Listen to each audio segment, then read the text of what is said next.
Eis que é 7 de setembro. As cidades brasileiras se irrompem na mais tradicional celebração de civismo e de militarismo. É muito importante fazermos algumas considerações. Eu, como historiador, para quem não me conhece, sou Alexandre Guilhão, quero fazer primeiro uma consideração muito importante sobre este ano. Esse ano fazem 60 anos do golpe militar de 1964. Portanto, as celebrações do 7 de setembro, se é que tem algum significado, não podem ser descoladas desse evento histórico, pois colocou em xeque o que é a sociedade brasileira.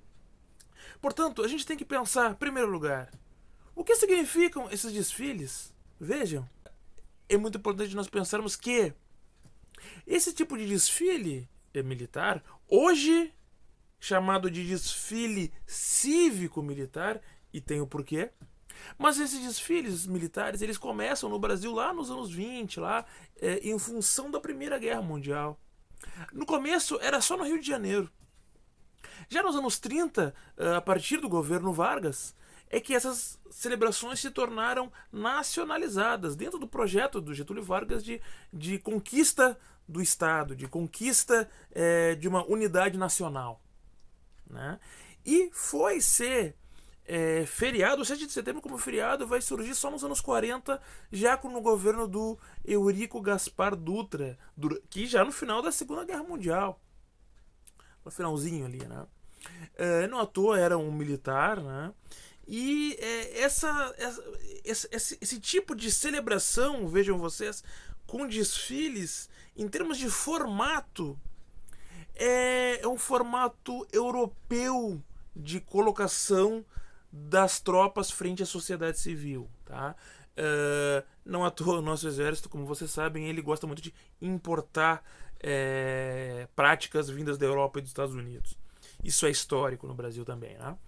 E esse tipo de passeata, esse tipo de desfile, esse corredor, assim, né? As pessoas dos lados e o exército vai passando, é muito comum em épocas militares na Europa. É, principalmente para dois fatores, né? Primeiro é mostrar para a população que ali existe um exército que está armado, que está equipado e que está pronto para ação. E segundo lugar é quando se invade um país, muitas vezes se faz isso de fazer as tropas marcharem frente à população local, para mostrar que, bom, ó, a gente está aqui, a gente que manda. Um exemplo muito clássico disso aí é na Segunda Guerra Mundial, que eu já citei, é quando a Alemanha invadiu a França. Eles ficaram desfilando no centro de Paris por horas e forçaram a população parisiense a assistir aquilo. Até uma tem cenas bem tristes, assim, das pessoas chorando, se debulhando, vendo aquele exército estrangeiro, que não era qualquer exército, né? Não vou falar o nome aqui, porque senão você sabe o que acontece com os algoritmos, né? Mas aquele exército lá do bigodinho tomando as ruas de Paris, né? Então, essa é a primeira consideração. Então, primeira não, né? Isso é uma consideração importante a se fazer em relação ao formato dessa passeata. Agora, no Brasil, a gente tem uma particularidade que eu falei já, que hoje é chamado de desfile cívico-militar. Porque vejam só, quando se fala em cívico-militar no Brasil, a tradição é do militarismo comandando a sociedade civil, ou das instituições militares comandando a sociedade civil. Como quando se fala em regime civil militar, quem mandava os militares. Quando se fala em escolas cívicos militares, são escolas onde existe uma doutrina militar, onde o civil vai passar por ali e vai aprender aquela doutrina. Não é uma relação tão somente de troca. E nessas passeatas do 7 de setembro, elas têm exatamente essa característica. São instituições militares que fazem. Passam primeiro, né? Então, aqui em Porto Alegre, por exemplo, né, um tanque de guerra, né, um carro blindado que vai passando. e depois vão se apresentando outros batalhões e outras instituições que muitas vezes são da sociedade civil, mas que replicam a mesma lógica militar. Então ali tem associações de ex-combatentes, combatente entre aspas, por exemplo, pessoa que serviu o exército, mas tudo bem, se chama de combatente isso oficialmente. Colégio Militar, Colégio Tiradentes, que é da Brigada Militar aqui do Rio Grande do Sul, associações de escoteiros, bombeiros civis, que não são militares, são bombeiros civis, mas que estão lá marchando como se fossem militares, entre várias. A LBV, Legião da Boa Vontade, participa. Entre várias outras instituições, muitas delas da sociedade civil, que replicam a mesma lógica do militar. Né? Uma camada muito importante da gente analisar aqui que é o seguinte: é pensar a ideia da soberania que no Brasil está agregada à ideia de uma soberania militar. E por isso os militares veem-se como aqueles que podem fazer uma tutela sobre a sociedade civil. Vejam, gente, em termos de equipamentos militares, o Brasil não é tão avançado.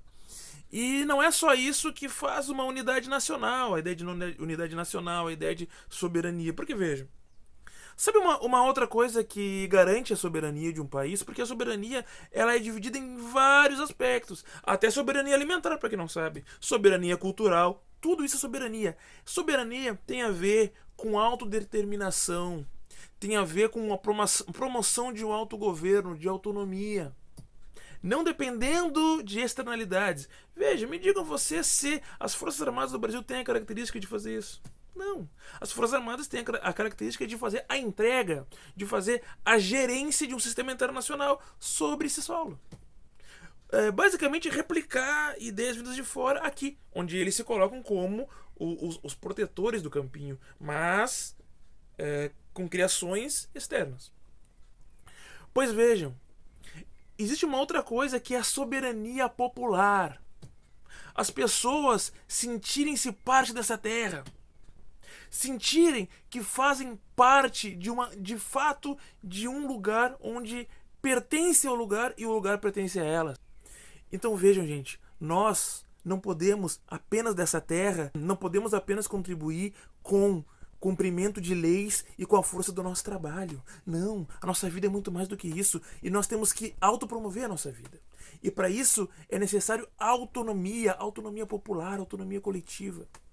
Não são pequenas instituições que vão apenas fazer uma sociedade hierarquizada, porque isso não é soberania, isso é tutela.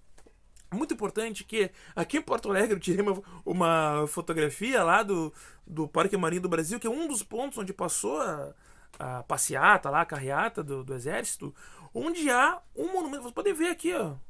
Podem ver aqui o monumento, esse monumento com a mão aberta, que é homenagem aos presos políticos pela ditadura. Não é o único monumento que tem aqui em Porto Alegre, inclusive naquela região ali tem outro monumento dos presos políticos, mas esse faz referência ao caso das mãos amarradas, das mãos atadas, que é quando o Manuel Raimundo Soares, que era um militante de esquerda, era inclusive um militar.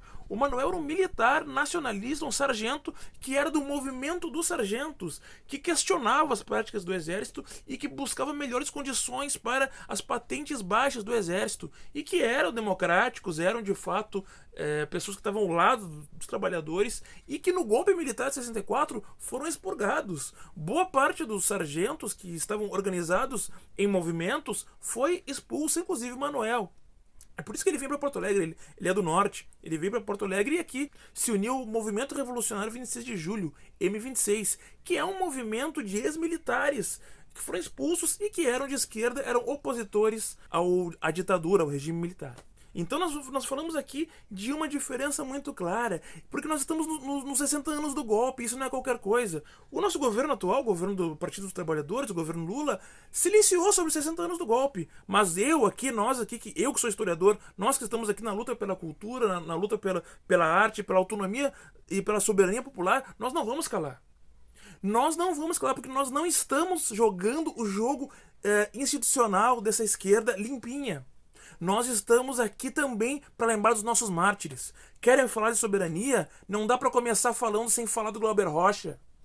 Glauber Rocha, isso aqui é soberania nacional. Isso aqui é cultura popular. Isso aqui é Brasil.